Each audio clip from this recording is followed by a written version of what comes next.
I'm going to say something that might piss some people off, but I know it's going to save the right person. Most women are not failing at healing. They are trying to use one kind of support to solve a 3-stage problem in abuse and then blaming themselves when their life does not change fast enough. You're doing the real work. You are naming abuse, understanding trauma bonds, trying to regulate, trying to stop abandoning yourself, and holding it together for your kids while still staying stuck. The self-blame part then starts. You decide that you are too attached, too broken, too weak, or somehow behind. That is not the real problem. Most people are handed one tool for a problem with a lot of layers. You can regulate your nervous system and then still be financially pinned. You can know exactly what is happening in abuse and still not have enough leverage to move.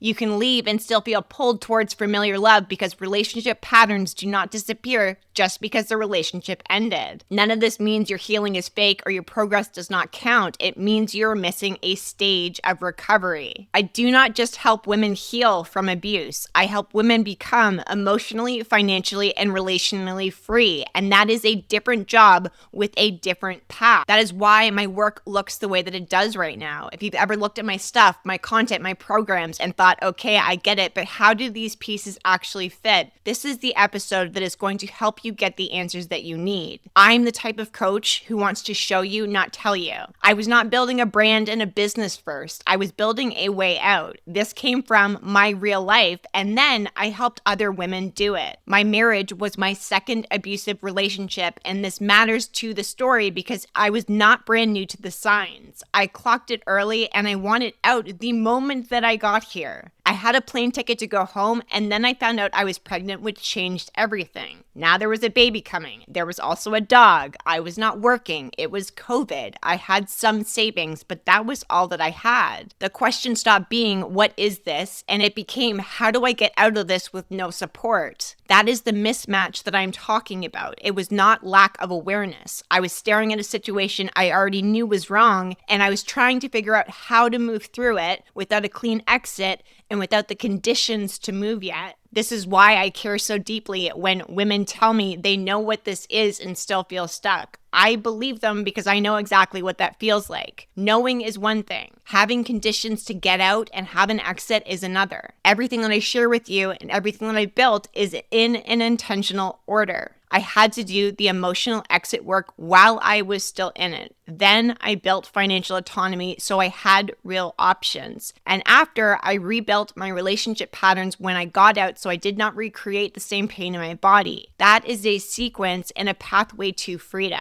Once you understand the stage that you are actually in, your move gets to be more. Once you understand the stage that you are actually in, you understand what your next move needs to be. Your self-trust comes back online and you stop trying to force breakthroughs in the wrong area. You stop using healing language to beat yourself up and stop making your stuckness feel like you're broken. You see the real bottleneck, and once you can see it, you get to choose the right support, which will change how your life goes moving forward. I'm Meaghan Webster. I'm an abuse recovery coach, a trauma-informed strategist, and the woman a narcissist hopes to never meet twice. Today, I'm going to walk you through the 3 stages of abuse, how they actually show up in your life, and how to tell where you are right now. I am going to also thread my story throughout this because I do not want this to sound like a framework. This is the order that I had to live to get free, get out, and stay free. So if you've been doing the deep work and you still feel stuck, I want you to hear me say this before we go any further. This is not failure. It is probably an abuse stage mismatch. And if that is true, there is nothing wrong with you. But the next step that you need has not been given to you yet clearly. A lot of people will try to heal alone. I said this before on my social media, and I will never stop saying it. Abuse happens in isolation. Healing happens in community. Healing matters. Nervous system work matters. Trauma education matters. Listening to what happened to you matters, especially after gaslighting, because for a lot of women, the first time they hear words for what they lived through, they stop feeling so insane. It's not small. It feels like you're taking a breath for the first time after a long amount of time underwater. I do teach that work, and I will always teach that work with my clients. So this is not me saying that healing doesn't matter, but it is me saying that healing becomes an incomplete solution for people who treat treat it like the entire plan. That is a problem. It's not healing as a problem. It's an incomplete pathway. A lot of women will come into my world in pain, and what they first get will be recognition. They finally understand the patterns. They understand the trauma bonds. They understand why they feel attached to someone who is still harming them. We walk through why they freeze, fawn, overfunction, or second guess themselves, or go back and forth. That recognition can feel life-changing because it starts breaking the shame and confusion. But there is a point where recognition starts getting mistaken for relocation. Now you understand more, but your life has not moved yet. You can explain the abusive dynamic perfectly and still be in the same house. You can name the manipulation and still have no control over money.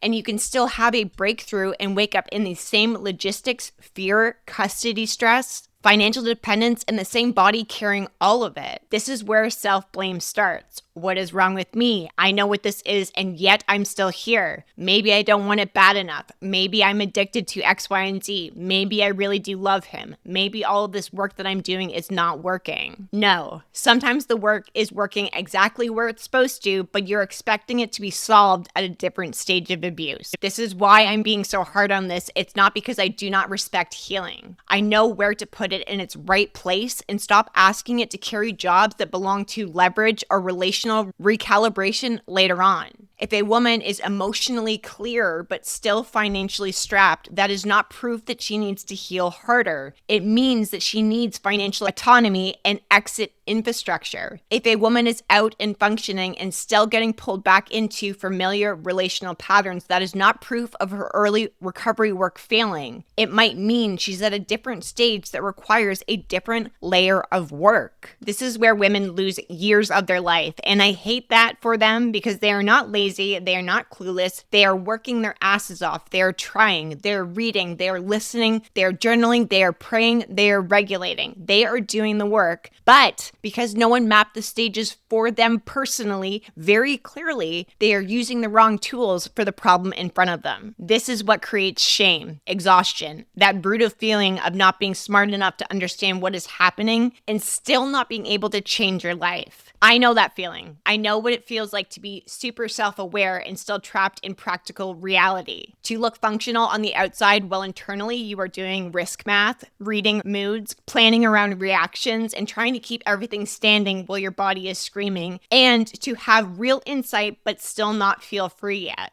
The first abusive relationship that I was in was 4 years. It took me 11 times attempting to leave until I stayed out, okay? This episode matters to me, and I'm going to be passionate about it because if someone had sat me down and said, Meaghan, you are not failing. You are trying to solve a 3-stage problem with one type of support, it would have saved me years and a whole lot of back and forth. Plus, I would have known the patterns and wouldn't have wound up in a secondary narcissistic relationship. I would have known what the bottleneck was. It would have made my next moves clearer. So that's what I want for you. At the end of this episode, you're going to understand the 3 stages after abuse, my lived experience, the way that I teach them now, okay? Stage 1 is emotional exit and stabilization. Stage 2 is financial autonomy and leverage. Stage 3 is relational recalibration and power. And before you panic and think, great, now I have to fit perfectly into one box. No, it is very possible to be in more than one stage at one time. Some move back and forth.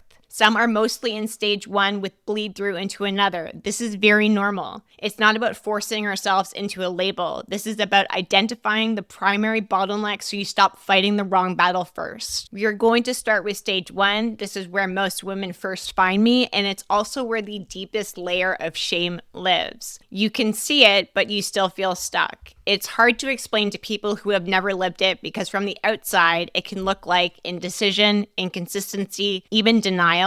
And from the inside, it feels like your body and mind are fighting you while you're still expected to function like everything is normal. In this stage, you may know that it's abuse and you may also still question yourself. You might have moments of crystal clear truth and then get pulled into guilt, confusion, minimization, fear, hope, panic, or self-doubt. You might hear yourself say this is not okay and you're trying to regulate the situation, keep the peace, prevent escalation, smooth things over, or talk yourself out of what you know because the fallout feels too big. The trauma bond is not a concept in this stage. It is an active pull in your body, and your nervous system can be so lit up that basic things feel impossible while life still expects you to function normally. You have kids to care for, work to do, a house to run, messages to answer, dinner to make, and often has to look normal enough that nobody asks any questions that you do not have the capacity to answer. You are not just thinking about leaving. You are carrying the chaos inside of your body trying to survive another day. This is also a stage where you might be getting brutal with self-judgment. You call yourself weak because you haven't moved out yet, stupid because you went back into a conversation you swore you would never have again, pathetic because you still react or freeze or get pulled into explaining yourself, and crazy because you feel how distorted everything is, but you cannot hold on to the truth for long. This has nothing to do with weakness. Stage 1 means that your body, your identity, your attachment, and your daily reality are still entangled in abuse. This isn't about your character. This is a condition that you are currently living inside. Your first job in stage 1 is stabilization. This is why I have my membership. The Reinvent, Rebuild, and Redeem space is not about healing content. It is emotional exit work, nervous system stabilization, trauma bond breaking, self-trust understanding, identity repair, and pattern breaking and healing. It teaches women how to create safety in their own bodies while external life may still be abusive, messy, uncertain, dangerous. And I teach you how to stop abandoning yourself in real time before your life actually changes. That is a huge distinction between most coaching programs. A lot of women think leaving starts the day that you physically go. This is an internal exit first. It starts when you stop automatically handing your reality over to his version of events. When you feel your body getting activated and you learn to stay with yourself instead of making that activation mean his story is true. When guilt stops controlling every decision. When confusion stops wiping out what you know. And when you begin trusting your own perception again, even if your hands are still shaking. That is emotional exit. For me, stage 1 is the beginning of the work. For me, stage 1 got a lot heavier after my son was born. The abuse escalated. He disappeared more often than not. There was a lot more conflict. The load on my shoulders got a lot bigger, and the manipulation landed harder because I was already depleted and raw in that season of life. I was in my first year of sobriety. I was caring for Hunter. I was managing our dog who needed specific training because he was aggressive. I was cooking, cleaning, running the house, carrying the mental load, and trying to keep the day moving. And I was doing all of that while experiencing financial, emotional, and psychological abuse. From the outside, we looked like a happy family that was functional. I was getting things done. I was handling what needed to be handled. I was showing up. Inside, my body was carrying grief, anger, confusion, all at once. This was a season of my life where I looked functional, but I had no idea what I was going to get hit with next. And I don't mean physically, but I was trying to hold it all together while being a mom. I was not sitting around unaware. I do not lack intelligence. I was carrying pressure, confusion, and fear in a body that still was required to keep moving. So when I talk about things like nervous system stabilization and emotional exit in RRR membership, I'm not talking about a concept. I'm talking about the real work that helps women come back home to herself while life is still demanding everything from her and she can still be experiencing abuse. There's a lot of women that will judge themselves for how they functioned in this stage. They think if they are strong enough, they would have just left. That if they really knew it was abuse for sure, they would be more decisive. That if they were more healed, they would not be so affected. That is not how this works. When your nervous system is in chaos, your decision making gets hit. When your attachment is activated, your self-trust gets hit. When your reality is being distorted repeatedly, your perception gets hit. When your life is structured around managing another person's mood, your body will reorganize around survival of that person. You are not imagining these things. The problem is that adaptation starts looking like your personality if you stay in it too long. Overfunctioning, hypervigilance, people-pleasing, fixing others, second-guessing. This is all part of stage 1 of understanding. This is why stage 1 has to include identity repair, not just calming down your body. Because if all you do is learn to regulate, but you never rebuild self-trust and identity, you will still be easy to manipulate more than you realize. This is why I use the phrase emotionally ungovernable. And I want to help you understand that because I think a lot of people assume it means loud, reckless, untouchable, or performative. That is not what I mean. Emotionally ungovernable means that you are less controllable through guilt, panic, confusion, coercion, or manipulation. This is essentially your foundation. Stage 1 work can feel very deep, very real, and it is life-changing, but it is not the whole exit. You can still do all of this and hit a wall if the next bottleneck that you need to clear is leverage. You can trust yourself more and not have the resources to move safely. You can be emotionally clear and still not have control of your own finances. You can know exactly what you need to do and still need more time, more money, more privacy, more skill, or more structure to do it. It does not mean that you are failing stage 1. It means that stage 1 did its job and you are ready to step into stage 2. And again, this is where a lot of women will shame themselves because they think, why am I still stuck if I've done so much work? If you are in stage 1 of abuse recovery right now, the win is not that your whole life changes by tomorrow. The win is that you get to stabilize enough to think clearly, trust yourself, and stop disappearing back into the chaos. That your internal mechanism is choosing to leave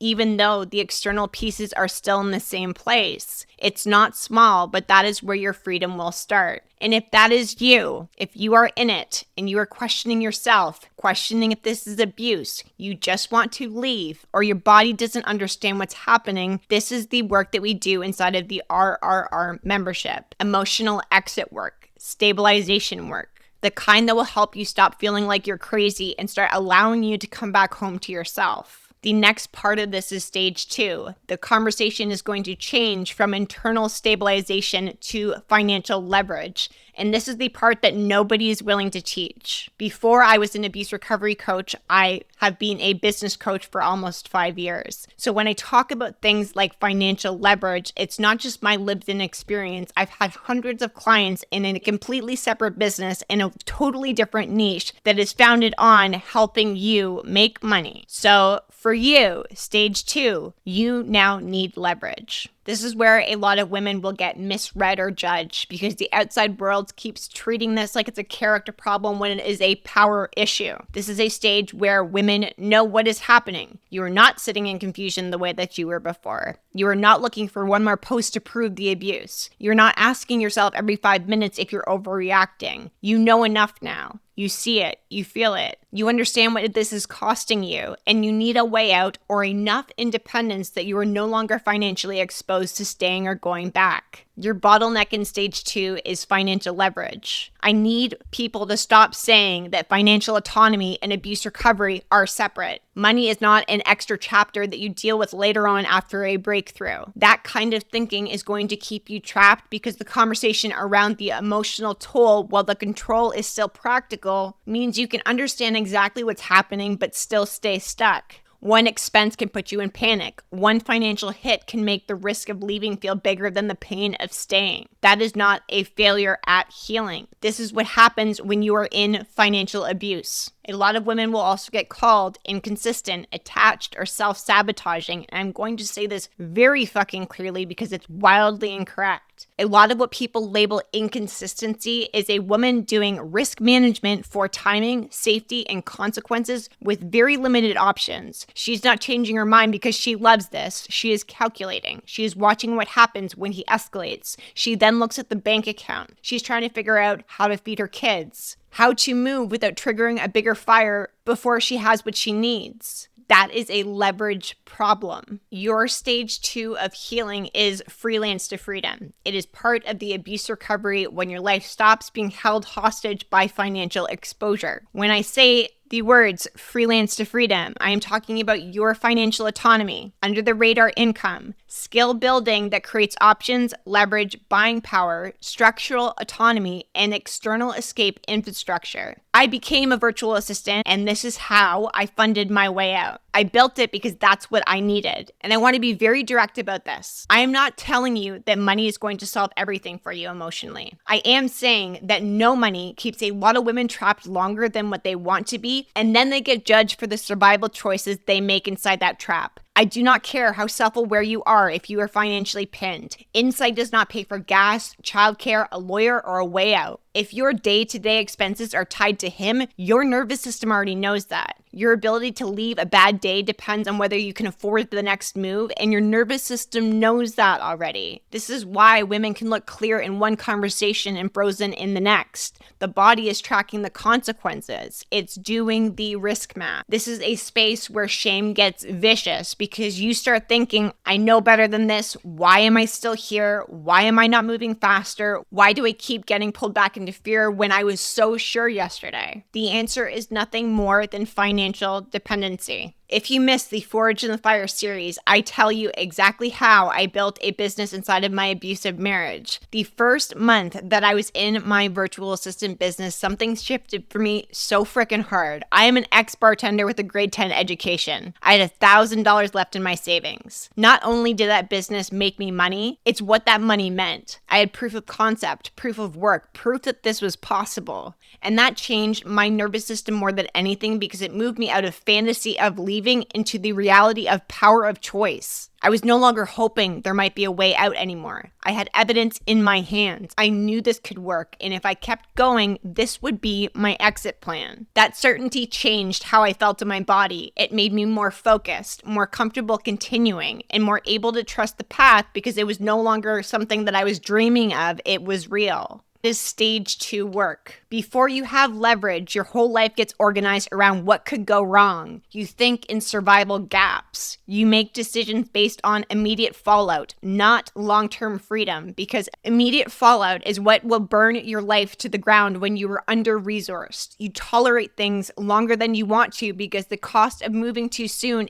feels like another emergency, and people who have never lived that will call it indecision. I will never forget what that felt like. I know what it's like to function while constantly tracking money and timing and consequences, how to carry motherhood and pressure and abuse all in the same hand. I know what it feels like to need options before making certain moves and having judgment of other people while being under a ridiculous amount of stress. It's why I created Freelance to Freedom. This is one of the first shifts that you can make with exactly who you are right now inside of your own home that will create breathing room for you. It is income that will start changing your internal reality before it changes your actual life. This is what will happen for you when money stops being a source of panic and starts becoming an option. I will never state that creating a business is easy, but I am telling you that what you have right now, yourself in your home with internet, a computer, a tablet, a cell phone, skill, and my strategy, you will be able to make the changes that your body needs. Your thinking, your planning, your timing, and what you are willing to tolerate will absolutely change. When you have money, the conversations you are willing to have and what boundaries you can hold is now different because your life is no longer built on the same level of exposure. I have so many examples of clients that I'm going to put up on my social media that have talked about this publicly. The first real taste of leverage, it's not just money, it's space. You stop negotiating with yourself because your decisions are no longer all being made under the threat of abuse. This is your exit infrastructure. I'm not teaching this to you so you become the best businesswoman ever. I'm helping you build something that is private, powerful, can create material options for you, and it stops organizing every life detail around fear. I help women create leverage in a way that respects the reality that they're living in, especially when they cannot afford to just walk out when they want to. This is trauma-informed work. A lot of business coaches assume safety,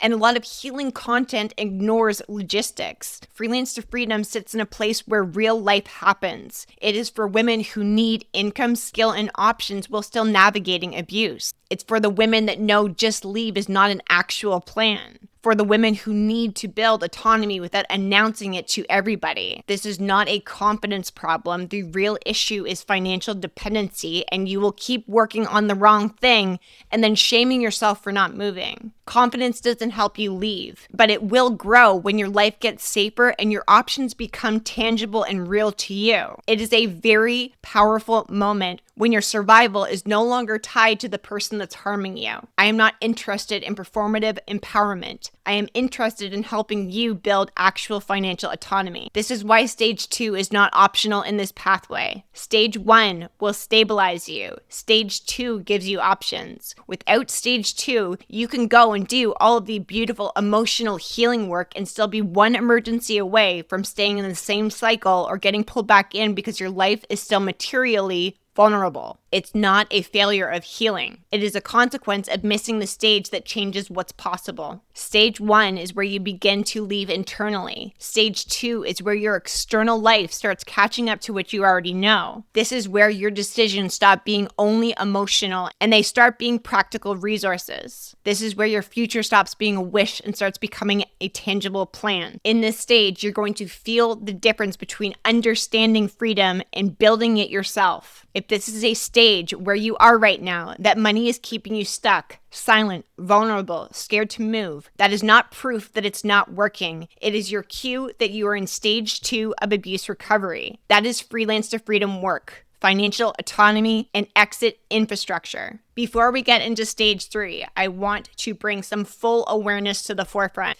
Getting out changes your environment, but it does not automatically rewire what your body recognizes as love, safety, or power. This is where stage 3 begins. You are out and you do not want to repeat the pattern. A lot of women will get blindsided here because they thought getting physically out and emotionally out was the finish line. This is where old patterns will show up later on, and it makes them feel like they are back at the beginning. They are not back at the beginning. They are at a different stage with a different job to do. This is for the woman who is out. She made it out legally, physically, emotionally. She feels more stable. She's functioning, working, parenting, and rebuilding, and her life may look strong from the outside. She has certainly done real recovery work. She may be someone that people call inspiring. Then she starts dating again or opens herself up to connection and something old pulls her back. She ignores the red flags she swore she never would ignore again. She feels chemistry with someone who's inconsistent. She starts over-explaining herself. She then starts chasing, proving, trying to earn love and safety. She knows better and she still feels that pull. That is the moment a lot of women will panic and turn on themselves. They will believe that none of the healing work worked. I'm repeating everything again, and I should be farther along than this. This is stage 3. This is not the same problem as stage 1 abuse recovery. It is not the same bottleneck as stage 2. This is relational recalibration, which means rebuilding what your body recognizes as attraction, safety, power, desire, and standards in real time. Leaving the abusive relationship does not automatically update your relational wiring. It removes the person, not the pattern.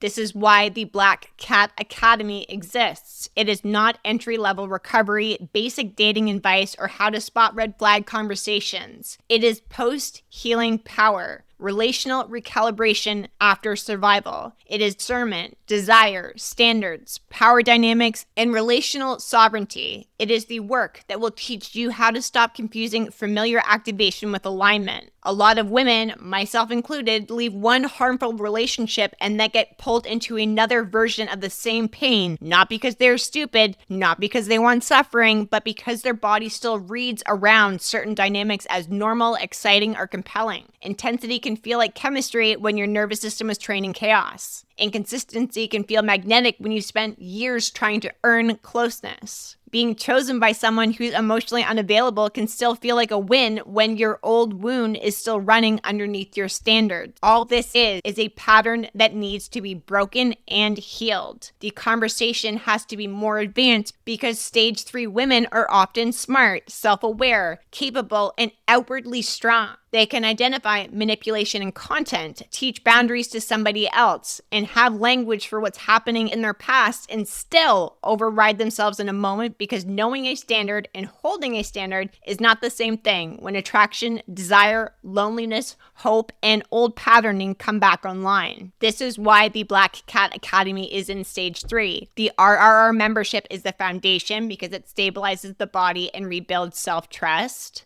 Freelance to freedom is the bridge because it builds leverage and external autonomy. And the Black Cat Academy is the finality because that's where power gets refined and lived. This is where standards stop being words on Instagram and something your body can actually hold. Where desire stops costing you your self-respect. Where discernment stops being a checklist and becomes an embodied pattern of intelligence. This is where power dynamics stop running in the background without your awareness. And this is where you stop performing strength and start living it inside of your relationships. I will always be open and transparent about my own healing journey. I never want somebody to look at me and think I'm healed. It's not even something that I believe in. Healing is a forever journey, and that is not useful to you in any three of these stages. My stage 3 was not about learning how to spot the red flags all over again. It was about catching patterns in real time inside of a healthy relationship and choosing differently. Some of my deepest patterns have been caretaking and self-abandonment. I can go into fix-it mode fast. I make myself responsible for everything. I start trying to figure out what needs to be handled until I disappear doing it. That pattern didn't just show up in my dating, it showed up in my work, in motherhood, in legal stress, all of it. So I was not confused whether a man was treating me badly. It was me noticing old wiring while being with someone that was safe and present. A simple example of this: my boyfriend and I both have businesses. He is busy, as am I, but sometimes if I haven't heard from him in a while, my brain can go to an old story. I can feel that line of thinking start, and suddenly my mind is asking if something's wrong, if I did something wrong, or if he's pulling away. It has nothing to do with that. That comes from my past, from having people give me silent treatment, from old betrayal and old pain trying to narrate my current moment. The Black Cat work for me is catching that and bringing myself back. This has absolutely nothing to do with my boyfriend. This is all about my past. Another pattern for me was earning. It's such a deep pattern from childhood and abusive relationships that love and safety had to be earned by being good, by doing more, by saying the right thing, by performing, by proving. So even in an incredibly healthy relationship, I've had moments where my mind will be like, what else should I do to deserve what is already being given freely? That is a pattern, not actual truth. I have to come back home to myself in real time, and I remember I do not perform for love and respect. I do not earn basic care. I can just exist as I am in this world and still be loved and appreciated. I have a funny moment that I will share with you. Something had happened with my ex-husband and lawyers, I think, and my boyfriend had offered me space to talk.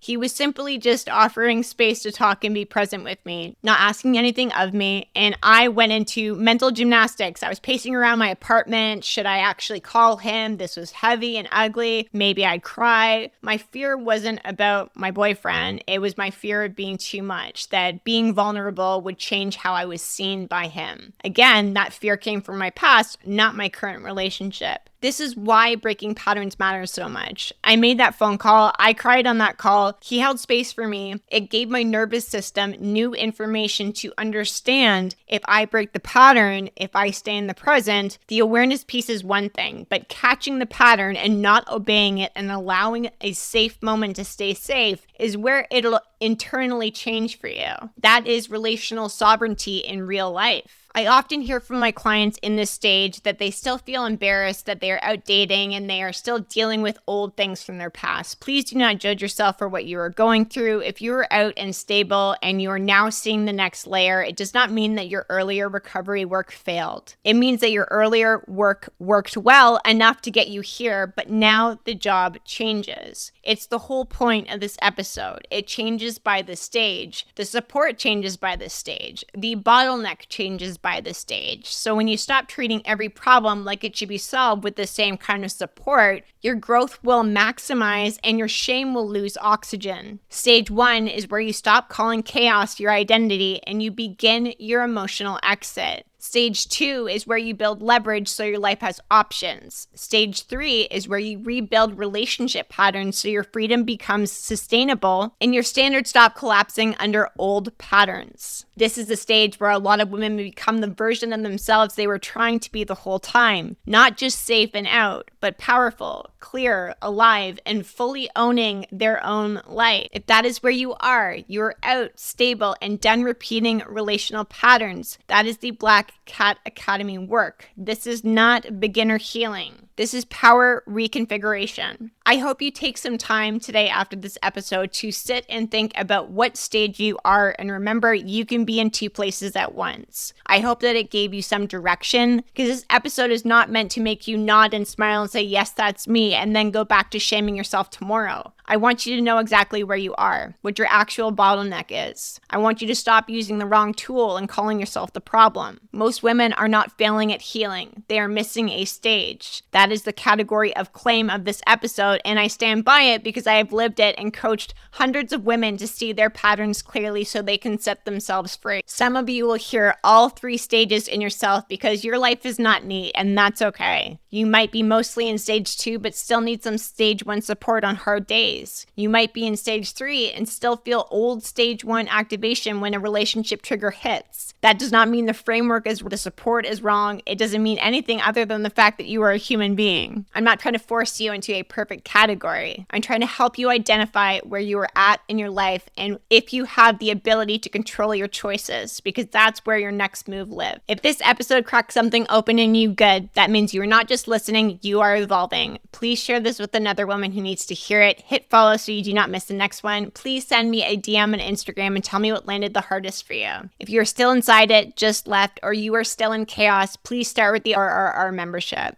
If you know that money is a thing that is keeping you stuck, silent, or vulnerable, please take a look at Freelance to Freedom. If you are out feeling stable and safe and done repeating old relational patterns, the Black Cat Academy is your next stage. Different doors, one liberation pathway. This is the Narcissist Worst Nightmare podcast.